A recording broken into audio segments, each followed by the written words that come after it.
a small island in the strait between Honshu and Kyushu, the morning of April 13th, 1612. On the beach, Japan's most celebrated swordsman has been waiting since dawn, immaculate, furious. His challenger is hours late. When the boat finally drifts in, the late man is holding no sword at all, only a wooden stave he has carved on the crossing from a spare oar, longer than any blade in Japan. The celebrated swordsman draws and hurls his scabbard into the surf, and the late man says the only sentence anyone remembers from that beach: "You have already lost, Ganryu." Would a winner throw away his sheath? Minutes later, the duel is over. The man with the oar walks back to the boat. He is 28 years old. He has fought more than 60 of these, and he has never lost one. He will spend the next 33 years trying to explain why, and the answer he finally writes down has almost nothing to do with swords. This is the story of Miyamoto Musashi. He was born around 1584 in a village on the border of Mimasaka and Harima in the last violent decade of Japan's civil wars. His father was a licensed master of a minor weapon, the jit, a forked iron truncheon for catching blades, and the two of them did not get along. A word first, because the whole story turns on it. A ryu is a school of combat, a lineage. In Japan, fighting was not a talent, it was an inheritance. You entered a hall, you paid, you served a master for years, and one day he gave you a scroll certifying the tradition now ran through you. Europe worked the same way in the same century. The fencing guilds of Bologna and London sold the identical promise. A school is a warranty. It says this technique has already killed people, so it will work for you. Musashi never got that warranty. At 13, he saw a challenge notice posted by a traveling swordsman of the Shinto school named Arima Kihei, and he accepted it, a child against a licensed adult. He won, which meant that at 13, he had already learned the most dangerous possible lesson. The warranty is not the weapon.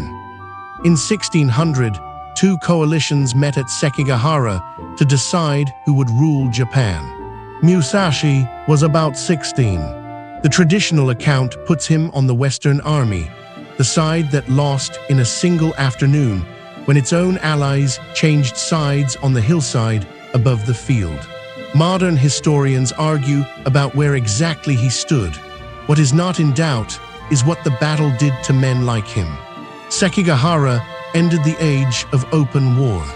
Tokugawa Ieyasu took the country, and over the next 15 years, the new government did something no Japanese regime had done before. It froze the world in place. Castles were demolished by decree. Swords were counted. A samurai's status became a salary line in a domain's account book, inherited by his son. For a young man with no lineage, no lord, and no land, the door had just closed.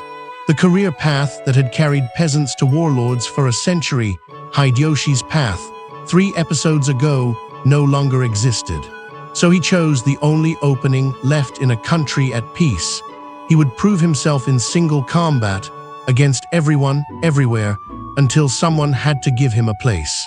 It took him 12 years to find out that no such place was coming. In 1604, he walked into Kyoto and challenged the Yashioka, the most prestigious martial house in the capital, former instructors to the shoguns themselves. He fought the head of the school, Seijiro, and broke him with a single blow of a wooden sword. He fought the younger brother, Denshichiro, and killed him. And then the Yashioka did the reasonable thing. They named a child as the new head of the house, scheduled a 3rd duel, and brought 70 armed men to a pine tree outside the city to end the problem permanently. Musashi learned about the ambush. Now watch what he does, because this is the whole method in one night. At Gandujima, he would arrive hours late to shred his opponent's composure. Here he does the exact opposite. He arrives early before dawn and hides. When the Yashioka assemble around the boy in the dark, Musashi comes out of the trees, cuts down the boy, the reason the whole crowd exists, and escapes through a rice paddy where 70 men cannot surround him. Late, early, open, hiddens. There is no signature move. There is only the reading of what this specific situation, this specific enemy, this specific ground can be made to do. The most powerful school in Kyoto never recovered. By 1612, his reputation reached the domain of Kokura, where a swordsman called Sasaki Kajiro served as the Lord's official instructor. Kajiro was everything Musashi was not. Employed, salaried, elegant, famous for a blade so long it was nicknamed the drying pole, and for a technique, the turning swallow cut, that reversed mid-stroke faster than the eye could follow. The Lord granted the duel and set it on Funashima, a strip of sand in the strait, so that the two school students could not turn it into a riot. Everything Musashi did that morning attacked the man rather than the sword. He slept in. He kept the official party and the finest swordsman in Western Japan standing on a beach for hours, with the sun climbing. On the crossing, he shaved a wooden weapon out of a spare oar, longer than the drying pole, because against a technique built on exact reach, 4 extra inches is not a detail, it is the whole duel. He landed with the sun behind him and the tide about to turn, so the loser would have nowhere to retreat. Kajiro's cut sliced Musashi's headband. Musashi's stave broke Kajiro's skull. Then he bowed to the officials, got back in the boat, and left before the retainers could avenge their teacher.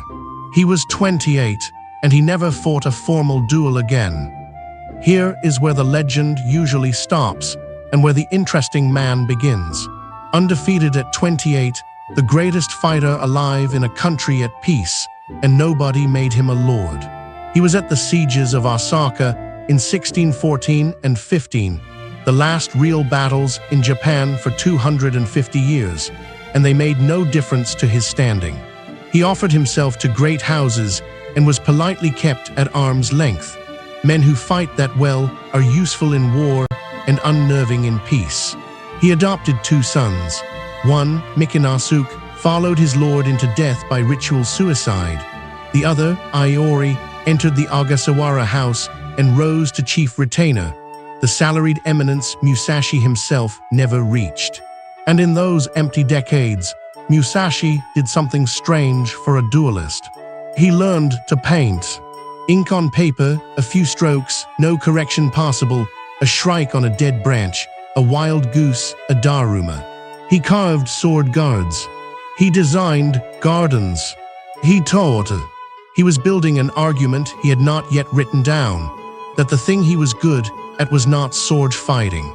It was a way of reading situations, and if that was true, it had to work on a sheet of paper with a brush, as well as on a beach with an oar.